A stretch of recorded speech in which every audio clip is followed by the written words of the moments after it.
Hello, good afternoon. Good afternoon, everyone. Welcome. My name is Silvia. I'm the marketing manager here at for the ELi Publishing Group, and I'm here today with our dear speaker Laura, which I'm going to present to you in a second, to open this first session, this live session. This is the first one of a series of different webinars we will be organizing in the next few weeks and a couple of months. Should you wish to know everything about the future dates, just get in touch with us, write down in the chat box, or follow us on Facebook or on our website. You know, you've got many tools where you can find us, okay? I'm here just to give you a few technical details in order to support you during this live event. So we were talking about the chat box. Yes, you have got a chat box where you can write down your comments. First of all, where are you all from? It's very nice to know where you are all from. There are hundreds and hundreds of you today connecting and who registered, so it would be very interesting for us and for our speaker to know where you are all from, where you are teaching. The chat box is personal, so I'm afraid, bear in mind that you won't be able to see the other participants' comments or questions, but you are not alone, okay? I will be here to monitor the questions in the chat box. I will be reading questions aloud for Laura. So write down any comments and questions. The session consists of, with a flexible approach, of about 45 minutes presentation, and then at the end there will be 10-15 minutes of questions and answers for you. Seize the moment, so take the opportunity to write down and to ask Laura any secrets about the topic of this afternoon, and she will be happy, I'm sure, to get answers to you.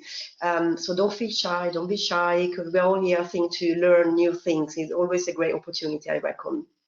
Then another important thing for you, I know, is a certificate. You will all be receiving a certificate of attendance by tomorrow late afternoon in your email box. So just check your email tomorrow afternoon, even in the spam, because sometimes, I'm afraid, GoToWebinar email goes there, and you will find a PDF of your certificate. PDF, yes, there's also a PDF attached herein to this webinar. This is a handout kindly put together by Laura, and remember to download it before the end of the session. You can have it for your later study, so for your archive after the webinar, but you need to download it before we end. I close this session, this live session, okay? And yes, for your colleagues or for yourself as well, there will be a recorded video available in the next few weeks. Just follow us on Facebook at ELi Publishing, and then you will be acknowledged on when we will be launching. We will be posting the recorded video. Okay, this will be for your colleagues who couldn't make it this afternoon, or for yourself as well. So I think I don't want to waste too much of your time and of our speaker's time. So I'm very pleased to introduce you to Laura Wilkes. Actually, I met Laura, we were just talking about that. I met Laura a year ago at last year's conference organized by IATEFL in Harrogate. And actually, after a year, we are all here together working, which is very, very good, I think, nice, this collaboration. And Laura, she's a video and podcast coach. She helps educators record content to grow the community. I call her, well, internally she doesn't know, but I call her like the queen of podcasts. So thank you. I think, with her, you will be hearing all about podcasts, and especially the benefits and utility in classroom, which I know are very interesting for you. Laura was also, she also used to teach English. She was also a teacher trainer and also led academic teams worldwide for many, many, many years. And she's also the producer for the TESOL podcast. I'm sure she will also illustrate a little bit of it. But okay, that's it from my side. That's all for me. And thanks, Laura. Sorry if I took a little bit of from your time. I give you the floor now. I'm very happy to have you here today and enjoy the webinar. Thank you so much for that lovely warm welcome, Sylvia. And hello, everybody, and welcome to this session. I'm going to open up my presentation so I can share with you today. So hopefully you can all see that nice and clearly. Yes, perfectly. And you can hear me clearly as well. That's all good? Yes, indeed. Lovely jubbly. So let's begin. Today's topic is called Podcast Possibilities, and I really wanted to ignite your imagination in terms of how you can use this versatile media with your students, and that's exactly why I gave it this title. So I hope by the end of today you have some ideas that you're excited to take away and try out with your classes. So for today's session, I'm going to go through the features of podcast media. It seemed a really good place to start here because I think it can be easy just to assume that it's just the audio file. So we're going to walk through some of the different additional aspects that podcast media include, such as the artwork that goes along with episodes.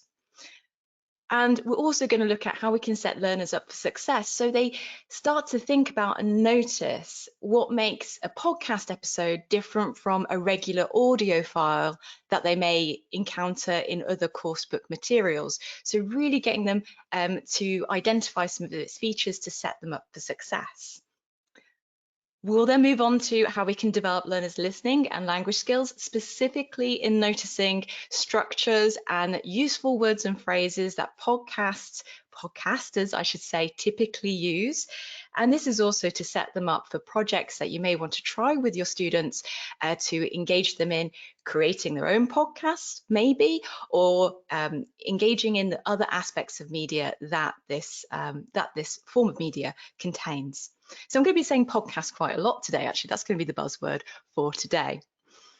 In today's session, I really hope that you'll come away with ideas to develop media literacy with your students, strategies to support their noticing and analysis of podcast media, ways in which you can engage them creatively in producing their own media.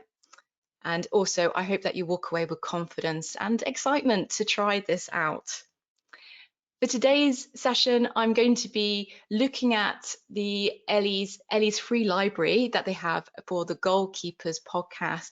And this, I've put this QR code on the screen there, and Sylvia will obviously drop the link in the chat for you to access as well. This is a great resource bank because it has the worksheets and ready-made episodes that you can use with your teenage or young adult students. So I'm going to be making reference to this throughout today's session because this is a great freely available resource that you can leverage and start using tomorrow.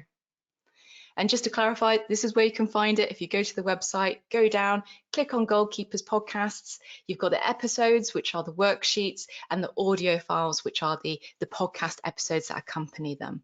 And again, I will give you the QR code towards the end, so I'll keep on reminding you about this great resource, and we'll also include the link in the chat there as well. As Sylvia mentioned at the start of this session, there's a handout that goes alongside this. So if you prefer just to listen and not have to take notes, then I suggest that you download that handout now, which is available on the platform. You can see it under handout 1.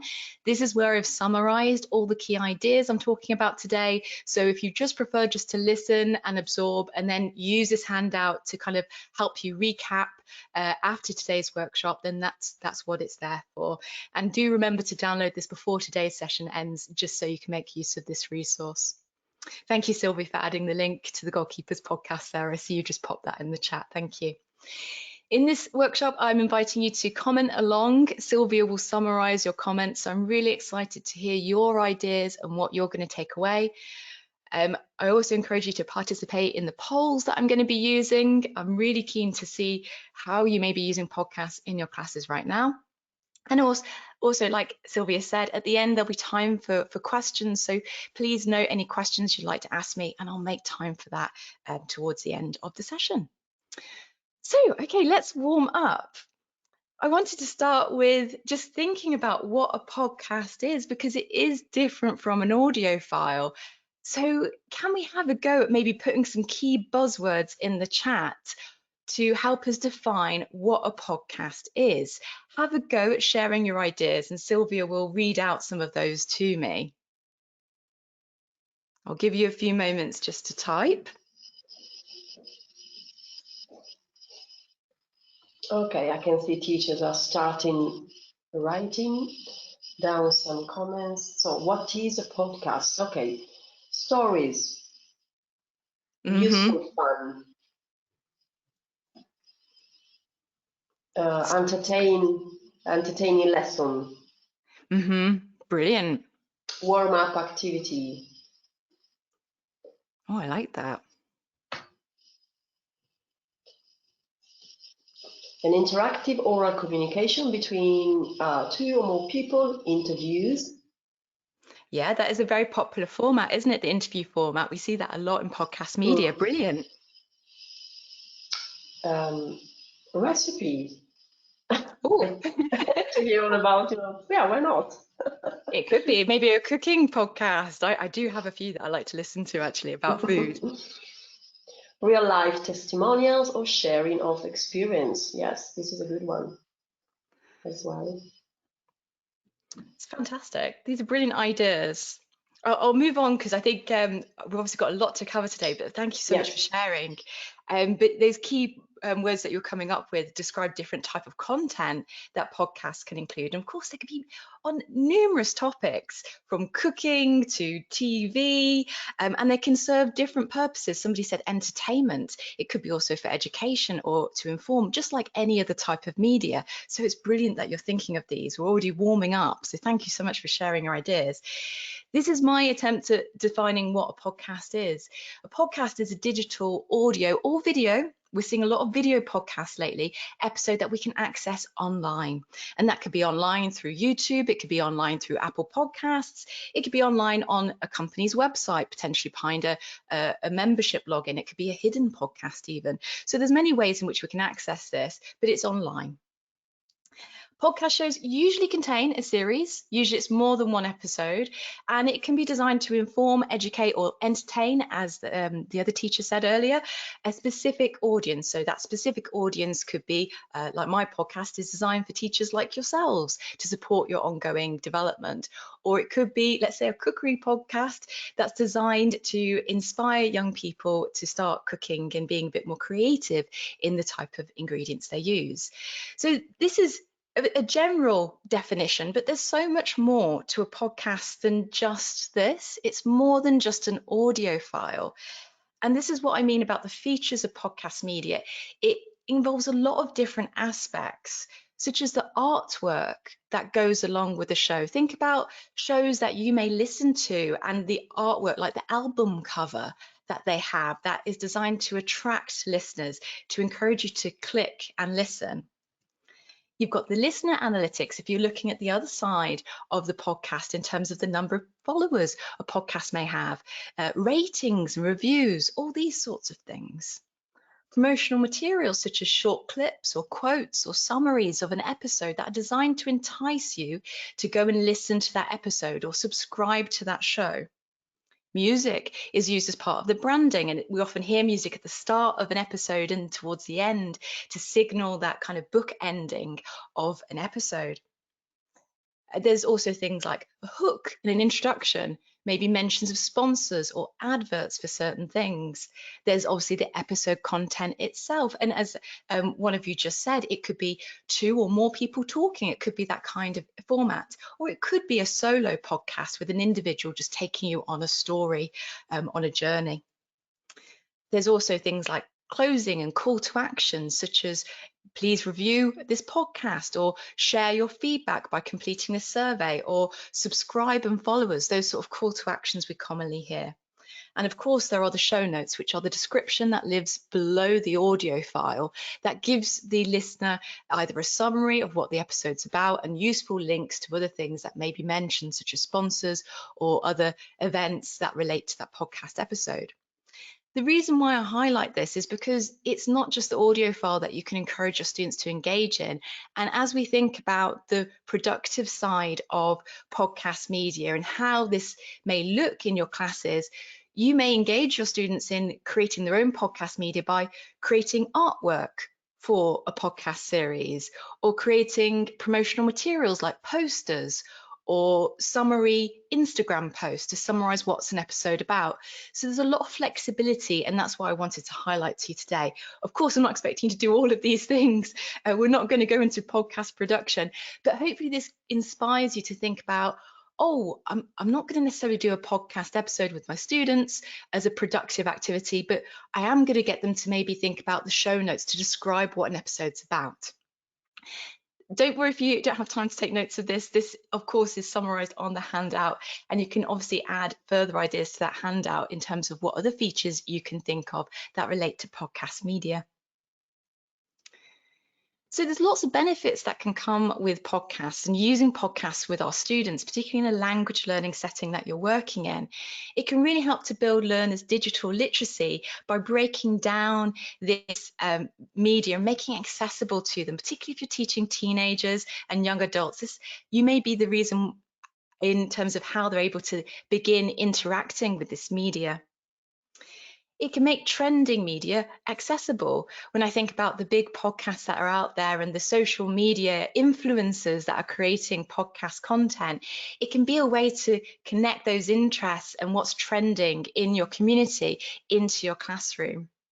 I'm saying that thinking of a recent episode that I listened to of a favourite podcast of mine where he interviewed Arnold Schwarzenegger, and I was really excited to listen to that episode. Maybe there's particular celebrities that your students are excited to hear about, or you could bring in a snippet of that episode to your classroom. There's also a great opportunity to foster ongoing learning after lessons, or encourage learners to share or go out and find and then share podcast shows that they're passionate about. And this may be in English, depending on the level of your students, or maybe in their own languages, so they can then talk about the media in your classes and share that and share their interests. So there's many ways in which you can engage.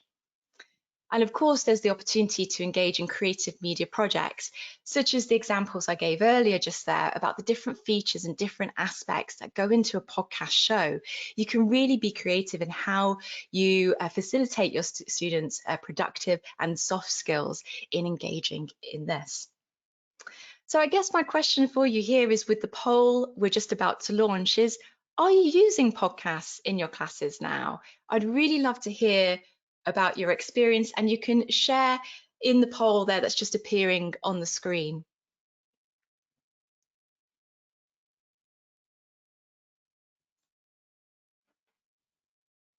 Okay, I've launched the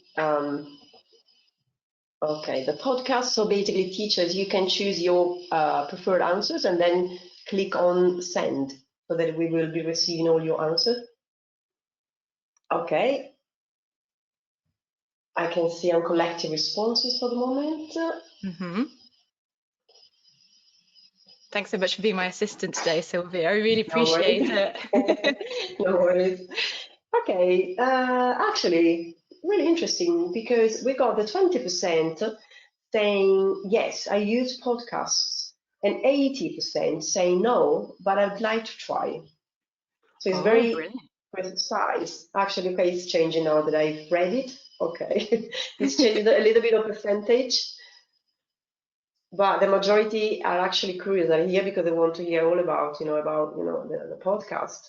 So they're really interested. Brilliant. That's really good. Thank you so much for sharing your answers. And I hope those that are using podcasts, you've got some fresh ideas to take away. And for those that are excited to use podcast media, you've got some ways in which you can start. Thanks so much for that, Sylvia. That's brilliant. My pleasure. I conducted the same poll actually with my listeners for my podcast, and I asked them about their experience in using this media as well. So these are teachers like yourselves, and it was actually quite split between the two. And I actually wondered, well, if there's so much podcast media out there, including like the ELi library that's out there available for free, why aren't we using it more in our classes? And I know this answer will obviously vary from person to person, but some of the comments that came up when I was talking to my listeners were things like, it takes time to find episodes, doesn't it? It takes time to find authentic material that we can use with our students. And as teachers, as educators, we're not always gifted in masses of time. We're usually quite stretched with our time. Podcasts are often beyond our learners' level, so particularly if they're authentic materials, this is a typical thing that we encounter, where maybe the speech is too fast, the level of vocabulary is too high, and it can just end up putting barriers in place and demotivating our students if we bring it into the classroom.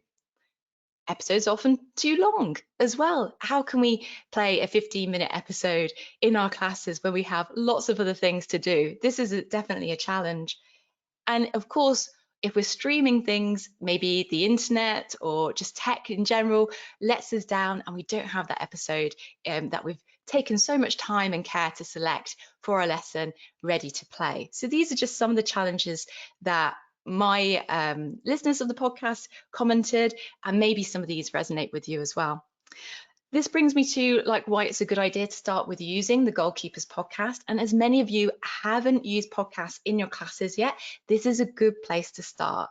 So this is the ELi library of the Goalkeepers podcast that aligns with the UN's United Nations Sustainable Development Goals. There's 17 goals that are working towards the 2030 plan. So that's the theme of the podcast that they've used. For every episode, they've got the worksheet, and they've got obviously the podcast episodes that accompany it. And each episode looks at either one or several of the UN Sustainable Development Goals. So in total, there's 15 episodes and accompanying worksheets. It's suitable for teenagers or young adults. I encourage you to go and download it and have a listen to see if it's a good fit for your learners. And as I mentioned earlier, this is a free open resource that you can start using. It's about for intermediate level, so you can go and have a listen and think, this is a good fit for my learners, or I may need to offer a little bit more scaffolding or differentiate to challenge them a little bit more depending on who you're teaching. So we've talked about the features of podcast media, from the artwork to the show notes. We've talked about the benefits. We've talked about some of the challenges we have in using this media and a solution that we can start using. Now let's get into some ideas on how you can set learners up for success so that they notice what makes a podcast episode different from a regular audio track that we may be playing in our classes. It's important that we take time to do this, as otherwise they just may not know. And then this beautiful opportunity you have to kind of explore this media with them is then lost. So I have 3 ideas to share with you, and these are also on your handout, and I'm excited to see which of these you'd like to try.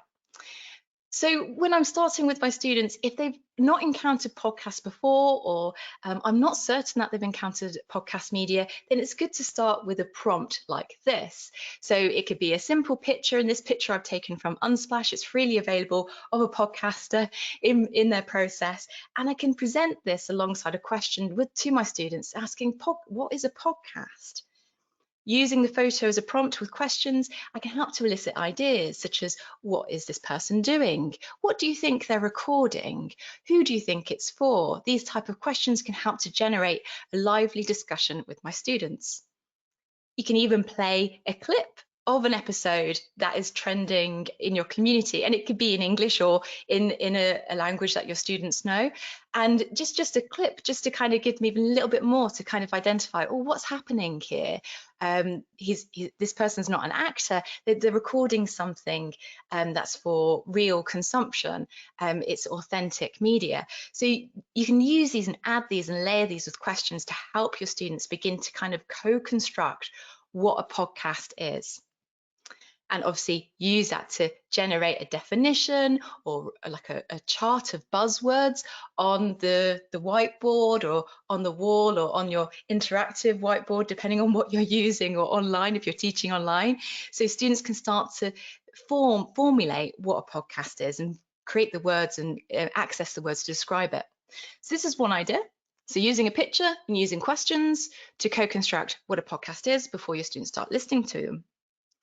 The second idea is a podcast brainstorm, and these are really simple ideas that you're probably already using in your classes, so I don't think there'll be any surprises here. But for a podcast brainstorm, you could, instead of showing a picture, you could show a clip. Like this is a recent clip of a video episode I did for my podcast, so you can find this on platforms such as YouTube or other video platforms, to play a short clip on mute, so you're not overwhelming students with the language, to get them to kind of guess what the people may be doing, what the media is for, that sort of thing. Again, you can just play it and get students to write down keywords that come to mind as they watch the clip. And this is a really good opportunity for pair work or group work, and encouraging students to recycle language that you've studied before with them and bring in other language and work out the language that they can use to describe what's happening. And again, you can share ideas as a whole class to co-construct what a podcast is. So that's the second idea. I've got another idea for you. And that's the mini podcast research. So if you have students who are quite independent in terms of you can set them a task to go away and do, then this research task would work really quite well. So again, you can write podcast on the board, whether it's online or in a physical classroom. And you can encourage your learners to go away to research and form a definition together of what a podcast is. Now, if you're working with students who need a bit of guidance in terms of where to look, you may have a recommended website that you want to guide them towards, where they can find out this information rather than just saying, go to the wide web and just try and Google it, for example. You may have a specific resource in mind that works well for you, or maybe you have other materials at your disposal, such as handouts or other descriptions that they could use to read and research to find out what a podcast is.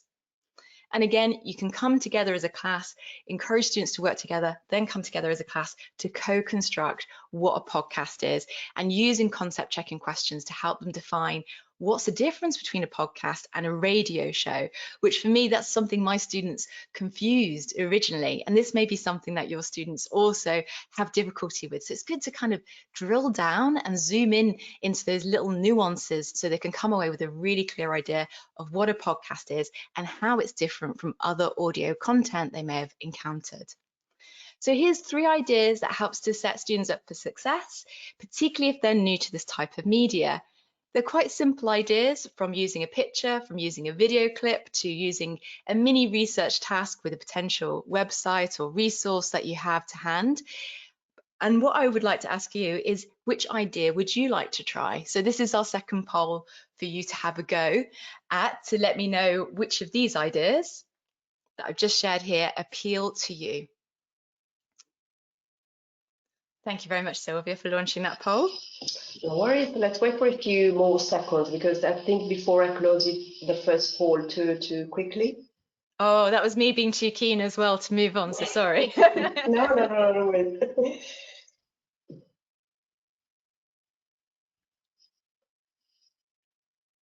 Okay, we are collecting responses.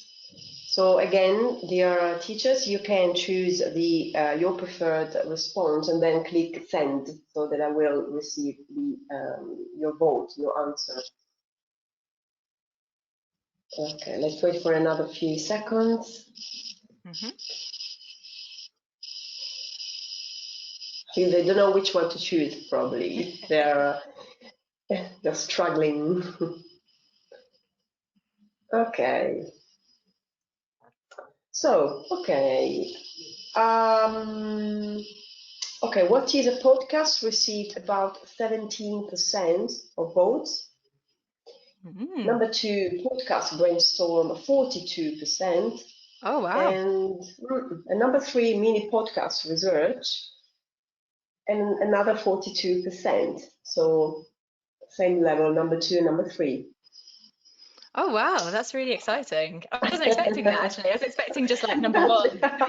Really popular. So I'm really glad I asked this question.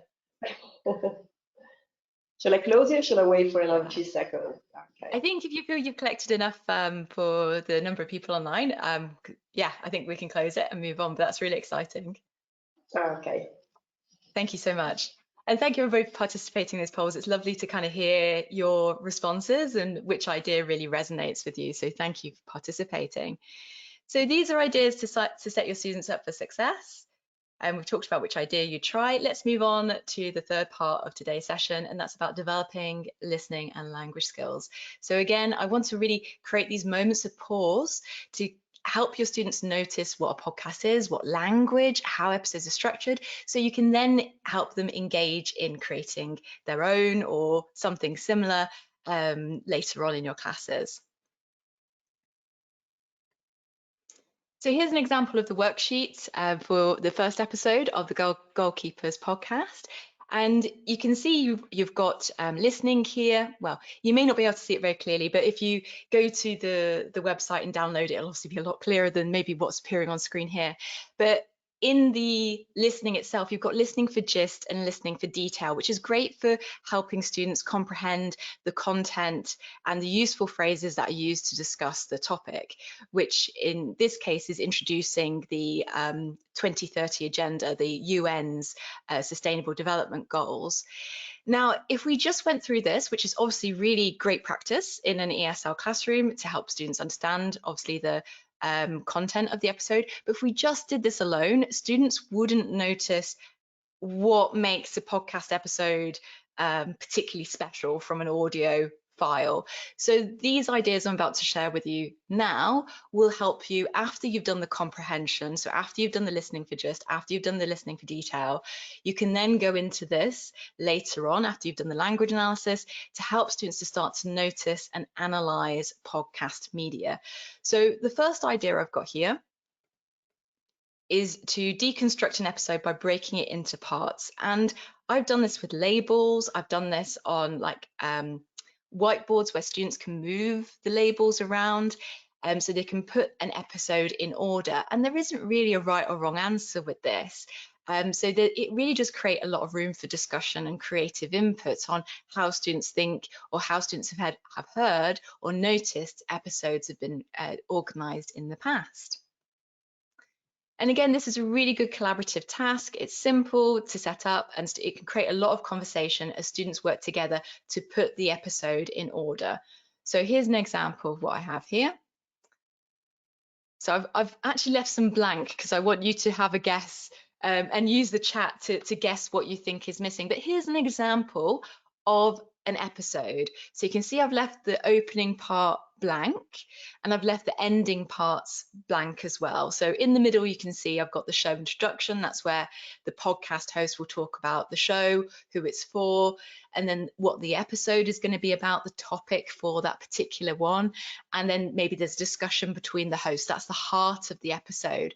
But I wonder what you think is missing from these labels, from this example here. How do you think podcast episodes normally start and how do they normally end? I wonder if you have any ideas that you can share in the chat. Okay, so music. Oh yeah, actually I hadn't thought about that. That's a good point. Greeting or Yeah. music branding or a short summary, brief,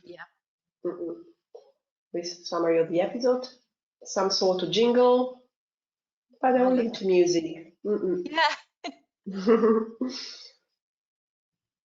This is for number one, or an advert as well, someone says. Ah, no, okay, so teacher Vanessa is saying that maybe they could end with an advert for next episode, actually. Nice, yeah, like to entice the listener to return to the show and to look out for the next episode next week, for example. Yeah, that's a really good strategy. Or teacher Cecile, she says like music to begin and music to close with some jingles. Everyone loves music. Teacher Nabila says like a call to action, possibly to end the episode. Like I can imagine like go and, I don't know, make a search, for example, or a collaborative project or similar. Yeah, exactly. That's brilliant. You know, very interesting. I hadn't even thought of the music, that's why I'm glad I said like it's open for answers. There's no right or wrong answer here, and I've just been proven of what I just preached, So I'm really grateful for everyone sharing. Thank you, Sylvia, for sharing ideas for me. My pleasure. Lovely. So again, this is not like a right or wrong answer here, but here are some ideas based on how the Goalkeepers podcast episodes are structured. But I love the fact that you mentioned music because I hadn't even included that in there. So I think you probably want to revise the handout and this idea that I'm sharing with you now. But one thing that I noticed that the episodes did really well was the hook, like the thing they say at the very start to hold the listener's attention and entice them into listening. And usually this is a question that they ask to get people to reflect and think about what action they can start taking. I've got a few examples to share in just a moment. And then people were just saying like call to action, like maybe this could be for regular, obviously, episodes, we hear things like leave a rating and review or complete the survey, for example, if they're doing some research, or attend the event, for example. It could be anything, it depends. In the goalkeepers, they usually refer to actions with the topics that they're talking about. So there's one where for episode 2, they're talking about the Book Aid International, and they encourage people to go and check out that resource. So that's the call to action. And as somebody said perfectly, telling people about the next episode so they're keen to subscribe and follow the podcast is a very typical feature that we notice in podcast media. So fantastic. Again, it's all open for interpretation and creativity, and there's obviously lots of ideas that you can add to this or move around as you wish. So this is one idea, like deconstructing, using labels, getting students to move things around to notice how episodes are structured, particularly with this example of the Goalkeepers podcast that we're looking at. The second idea is you notice I'm kind of increasing the challenge here. So here you could do almost a dictogloss type activity where you get students to think about these functions, these different stages of a podcast episode, and the words and phrases we use. This could be a simple matching activity. So you could give them phrases. As you can see, there's a hook here taken from one of the episodes where they ask, are you getting quality education at your school or college? That's the opening hook used for episode 2 of the Goalkeepers. So you could like just use the sample episode that they've just listened to, they've done the comprehension for, do this matching activity of like putting the labels in order and then giving them the language to then match to the function, in this case the labels that you've got here. So this is really helpful for getting students to notice useful structures that they can start to recycle. And no surprises here for idea 3. It's not too different from idea 2, but it's increasing that level of challenge. So perhaps you do idea 2 first, the matching. You've got some nice scaffolding there. And for idea 3, you can then encourage students to think, well, what else could I add? What would be my take on this? What sort of words and phrases could I use in addition that serve the same purpose? And this is a really great in encouraging students to kind of personalize how they would structure an episode more and start thinking about what language they could use that they already have at their disposal. So this is just a simple outline. You can obviously make more space for it. You could even delegate it to different students so they're working together as a group. So maybe some are working together on thinking about the hook, maybe some are thinking about the call to action. So again, that co-construction can be a class activity rather than just being individuals trying to think about absolutely every single piece. So these are 3 ideas I've got for helping developing the listening, like noticing the structure, and the language used in podcast media. Again, these are on your handout, so you can check these and review these and think about which ones work for your students in your classes after today's session. I wonder though how you would explore episode structure and language. Do you have any other ideas that you would like to share? Because I would love to hear about them in the chat. So I'm going to just invite you to take a moment to share your ideas, because I know you've got lots of activities and you're full of ideas as teachers, so it's great to share, and I'm sure Sylvia will help to summarize as you type in the chat.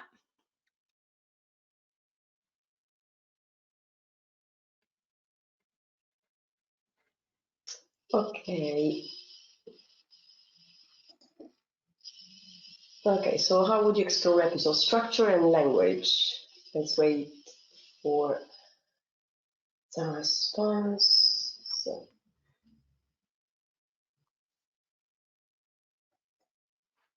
This is definitely a big question, isn't it? I think I need to just give people just a little bit more thinking time for this one. I think so, yes.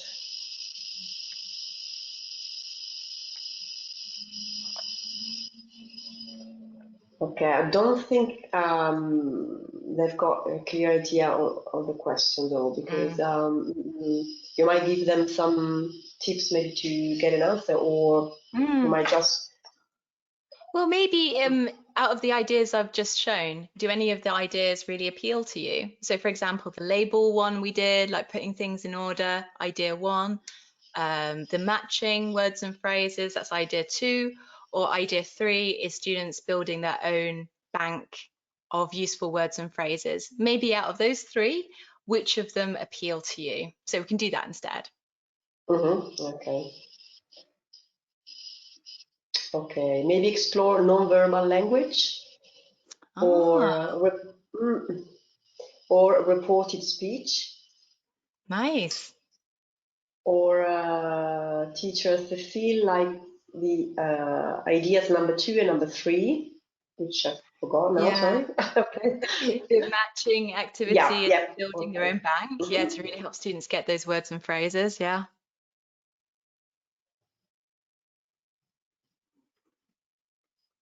And then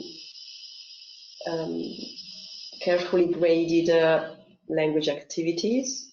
Nice. Noticing the difference between spoken and written forms, for example. Maybe, I guess, I don't know, maybe a specific activity on functional language, and then writing tips, how to get better writing skills. Or maybe even that could extend to informal versus formal, if that's something you're exploring with the students, because a lot of is very informal.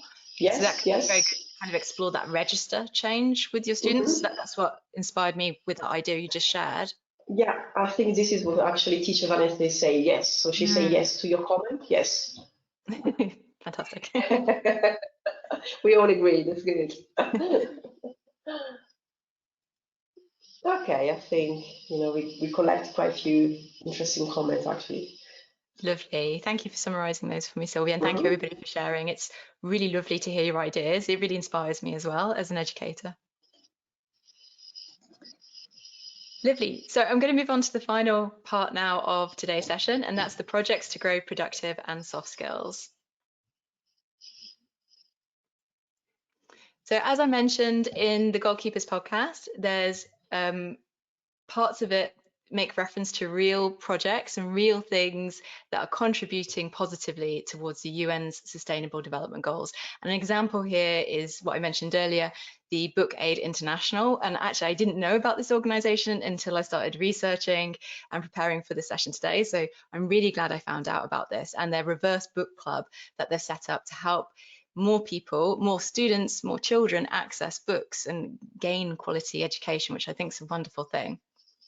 So with an example like this, which is taken from episode 2, you can encourage your students to actually take action by going to that recommended resource in the episode to find out more about it. And as I mentioned earlier, if you're going to give students a specific website, it's a good idea to give them just some guided questions and indicators on where on the website they can find those answers, just so they're not lost and scrolling through a lot of content on a website.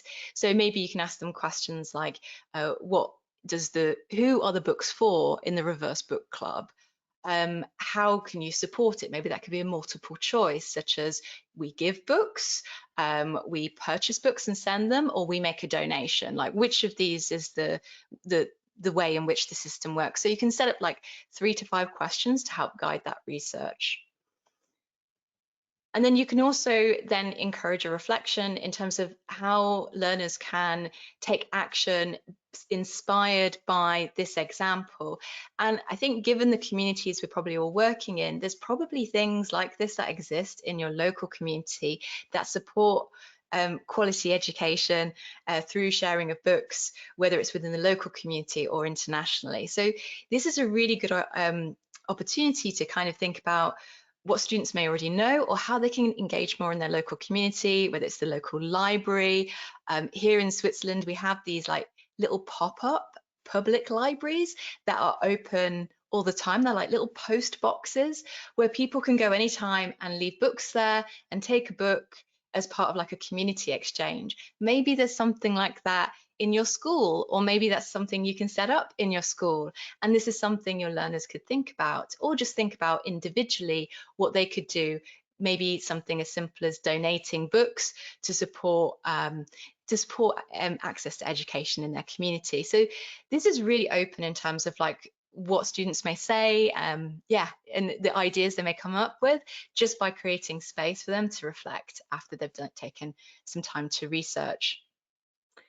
The second idea I have is about posters and exhibitions and stuff, and this was very much inspired by episode 3, where this is actually a screen grab of the worksheet for the Goalkeepers Podcast episode 3, where they have this creative writing task, and there's already a ready-made poster there, and I thought, oh, I wonder how we can get students creating their own posters in response to the episode and the topic. And so these are a few ideas I have to share. So you can really give learners a voice by encouraging them to do maybe an open door exhibition where students from other classes, or if you have families, for parents' evening, if you've got teenagers, or other students, if you're working with young adults or adults from other classes that can come, and they can do like different exhibition stands based on different topics they've studied from the goalkeepers related to the UN goals. And this could take form in terms of posters, it could take form in terms of presentations or buzz talks, really short, like 2-minute talks the students can give about different things to help raise awareness and showcase actions they're taking. Show and tell posters, this could be part of the exhibition, or it could just be a project you encourage your students to work on that lives within your classroom setting. Or one thing I did, actually, this is from my school experience, my teachers actually set up a mini United Nations role play where we had topics to talk about in relation to the UN's goals. And we all took on a role of a specific role of a country, actually, and we had to represent different ideas and have a discussion with a whole group. And that was a really memorable activity that my teacher set up. It's definitely something I will never forget, even though it's like, it was quite a while ago when I was in school. So that's something you could do on a smaller scale within your classroom, or even get other classes or other schools involved in. I wanted to kind of look just quickly at the poster idea, because I think posters are a lot of fun, particularly now we've got AI at our disposal to help students create posters. So we don't necessarily have to be cutting out things and drawing, although I do love that aspect. But I wanted to kind of give an example of something I did using Padlet's AI drawing tool. So I went to Padlet, and I think you can create like up to 3 Padlets for free. So you can explore this tool, or there's other AI drawing tools that you could use. But I used this feature called I Can't Draw. I don't know if you can see it there. It's in the green lower bar when I was creating one of the posts on my Padlet board. And I used that to enter a prompt to create this image. And this is something you could do with your students, where you encourage them to describe what they want their poster to contain, and then add the text and any like title, for example, and a supporting text to support their poster. And this could be then a Padlet board of posters that you invite your students to create. That's like a living artifact that your students can access outside of class or share in other spaces. Obviously thinking about safeguarding as well as part of that. It could just be anonymous, of course, rather than it being people's actual names. But this is a really great example of how you can really bring AI into this creative space in getting students to create something in response to the podcast and the episodes we're talking about. Finally, of course, we're talking about podcasts. I'm going to mention an idea of doing an actual show. And don't worry, you don't have to necessarily do like a recorded show, but it's a good idea for this. You could encourage students to maybe use the episodes to then think about what that idea would look like in their local context. So kind of re-engineer the episode you've just used in the class, excuse me, to then do their own for maybe that there's a book initiative in their local community, for example. Maybe there's charities where you can donate books, for that example of Book Aid, that they could talk about. So they kind of then just follow the outline of the episodes, which are about 2 minutes long, perfect for ESL students to then create their own localized version. And you can use just a very simple structure of like, what are they talking about? Why is it important? And how can people take action? This is one idea. Now, you don't have to record episodes. And in fact, if you do record episodes with your students, you will need to get media release forms and permissions, potentially, if you're doing any recordings. So a second idea is to plan questions and do a live show.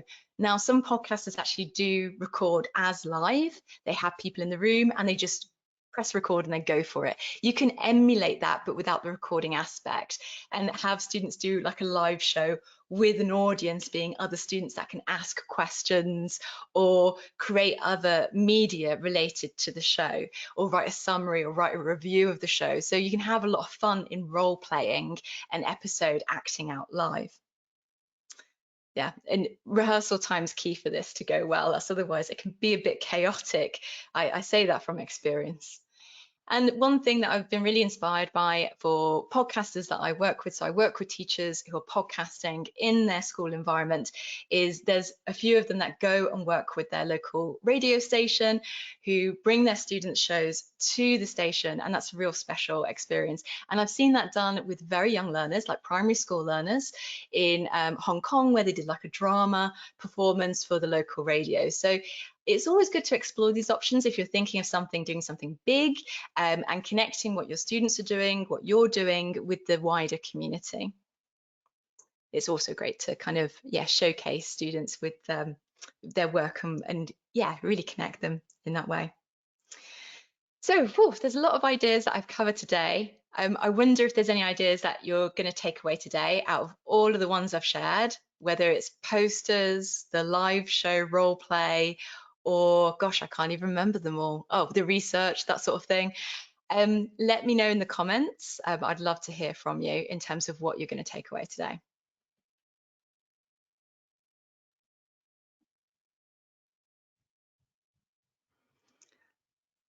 Okay, let's wait for a few seconds more.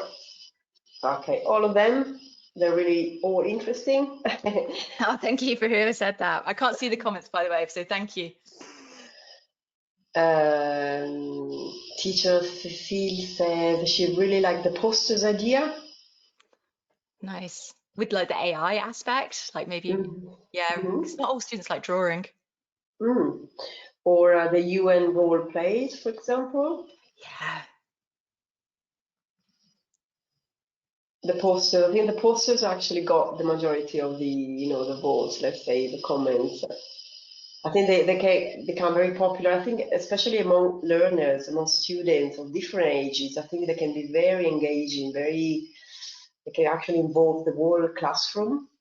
And then it becomes like an artifact that can live either, in an online space, like the Padlet board I demonstrated, or you can even print those out and display them on your walls if you're working in a physical classroom. That could be something that's then becomes a tool and something you refer back to in future classes. So yeah, posters are great. I'm a big fan of posters too, hence why I suggested it as an idea. And then we got teacher Abdlevkin, pardon me for the pronunciation. So saying that I prefer a live podcast, live podcast show, because there will be great for students to practice the language skills in general. Yeah, you can even do like little pods, couldn't you? They don't have to all like be on stage. You can literally do it as like small groups, and then they kind of go live together, that sort of thing, like as a role play, I mean. Yeah. Okay, yes. Nice. It sounds like I've done what I set out to achieve, which is to inspire you with some ideas to take away and try. So I'm really happy to hear these comments coming through, and thank you, Sylvia, for sharing them. So this is what we talked about today. Just to recap, we talked about features of podcast media. We talked about setting up learners for success, so we don't just skim past this audio and they don't notice that it's a podcast. We talked about deepening students' understanding by looking at language and structure of podcast media. And finally, we finished off with some really creative projects, and I'm sure you're going to let your imagination kind of grow from here with your students in terms of how they can engage in podcasts. And it doesn't necessarily mean a recording of one. Just to recap, remember, you can obviously access those Goalkeeper podcasts and the episodes and the worksheets that accompany them by going to the ELi website. The QR code is there. I think, Sylvia, if you don't mind posting that link again in the chat so people can bookmark that. It's a great resource that's already tailor-made for your ESL students. So this is kind of like the springboard in how you can bring podcasts into your classes and make it accessible for your students. just to kind of highlight where the resources are, you scroll down the page where you can see extra digital resources. You need to click on the Goalkeepers podcast, and then you need to download the episodes and the worksheets, and you've got those already living on your computer, so no need to worry about streaming and internet interruptions for when you want to actually go to use them with your classes, which I think is fab. Thank you, Sylvia, for popping that in the chat again. Thank you. Thank you. And of course, if you want to know more, you can go to ELi's website, all the details here, the Facebook, the YouTube channel as well, where you can see the replay of this will live there later. And of course, you've got the email address there, so you can take a screen grab of this in case you have any questions. And this comes to the end. I said I promised you I'd allow time for questions for you to ask me about podcasts. So please fire away. What questions do you have about this topic? I'm happy to answer any you have. Thank you. Thank you very much, Laura. A very interesting and practical workshop, I would say. All teachers are very, very happy, actually. They are saying thank you, and they appreciate it, especially, the practical, as I said, the practical angle. All our dear teachers are always looking for to grab ideas, practical ideas to put into practice with the classroom, with the students, because, just to give a little bit of variety to the lesson as well. Yeah. Okay. And also thanks for sharing ELi Publishing's contacts for our teachers. So feel free to follow us on Facebook or to follow us on our website just to be updated. Okay, so this is your moment. Well, actually, you've been a very lively audience, I would say, because they've been very, very much involved. They actually wanted to have their say during this webinar. But this is a special moment for you, teachers. If you want to ask anything in particular to Laura, she will be happy to get back to you now, live. Let's see. They will send you through very positive, encouraging comments. If you've got any questions, especially what they are appreciating about this workshop is the simple and doable side of podcast. Before the session, they had the feeling that podcast was such a weird and far away, world, very unknown to us, I would say, maybe possibly linked more to youngish, let's say, but now they are getting like the positive, the concrete side of it. That's really good. I'm glad that they feel empowered to lean into this media, because I think there's just so many wonderful things you can do with it, and how you want to use it and engage with it is very much down to you. There's no one way to use this media. So yeah, I hope you've got something that works for you and your students.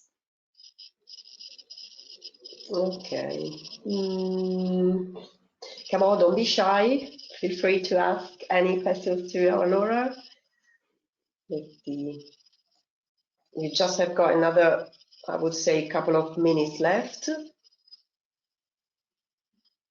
Yeah, also other comments, I'll say that, we can get lots of ideas that can be actioned straight away. So this is brilliant. Fantastic.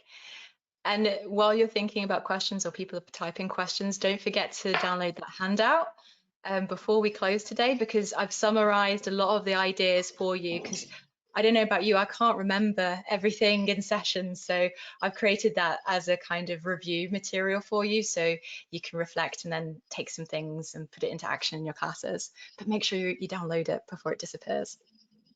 Okay, we got here 2 questions. So for the moment, so how can we differentiate the Goalkeepers podcast for lower level students in class?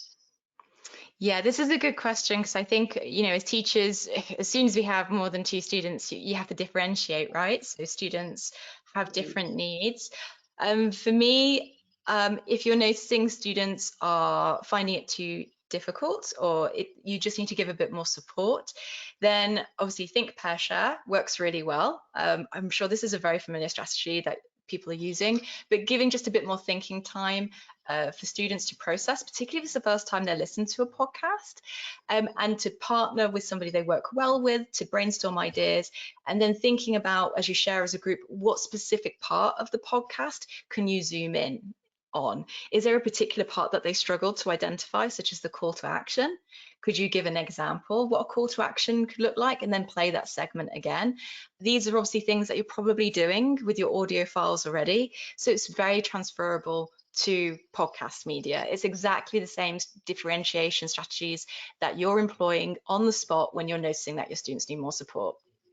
That was a good question. Thanks for asking. Thank you for your answer. Another question. So if students want to record their own podcast episode, what equipment do I need to, provide them with? Yeah, this is brilliant. I'm really excited to hear that you're thinking of exploring this. I would start with what you already have access to and what your students know. So most people have a mobile phone. I'm going to assume that this is the most accessible thing for your students. So you could use the mobile phone.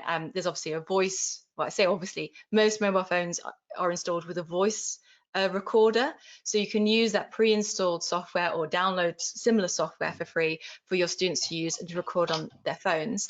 When it comes to microphones and stuff, yes, it's great to have microphones, but if this is just content that your students want to record just for their own experience, then you can just use what is already on the phone, just making sure they're positioned it so they're not too far away and they're not too close to the microphone, so it's not causing distortion.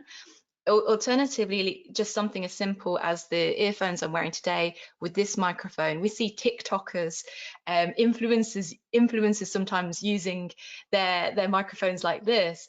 This works just as fine. I think it's fine. Again, starting with what you have access to and what your students are already familiar with is a brilliant place to start, just to get them into this media and not thinking, oh, I need the latest microphone, or oh, I need a professional studio. You certainly don't start creating, and that shouldn't put you or your students off from starting to record. Just make sure you have permission to record though before you do. So you may need to have permission slips. Well, you will need to have permission slips and maybe permission from guardians if they are under 18 years old, for example. Sure. And okay, how would you adapt the material for teaching one-to-one classes? Our last question. Yeah, so that's a good question. I would say the material as it is lends itself to group classes or one-to-ones. I think when we come to those projects I kind of thought about a group dynamic when it came to like the live show or the poster exhibition. So I think for those you may want to consider how those could be adapted specifically for one-to-one. I don't think I'd do these necessarily in class time. I would probably invite my student to go away and do some research, like a flipped classroom approach. So maybe they could go away and either find posters that they particularly like that relate to the topic, or create their own and then bring it to the next class to show and tell. So you're not got a lot of time where students are just kind of, your student specifically isn't just kind of using that valuable class time to do that kind of research. I think that's how I'd adapt it. So give them some resources, give them a specific task, and invite them to bring it to the next lesson, take that flipped classroom approach. Thank you, very, very useful. Thank you. So I think we have reached the end of this very, very interesting and amazing workshop.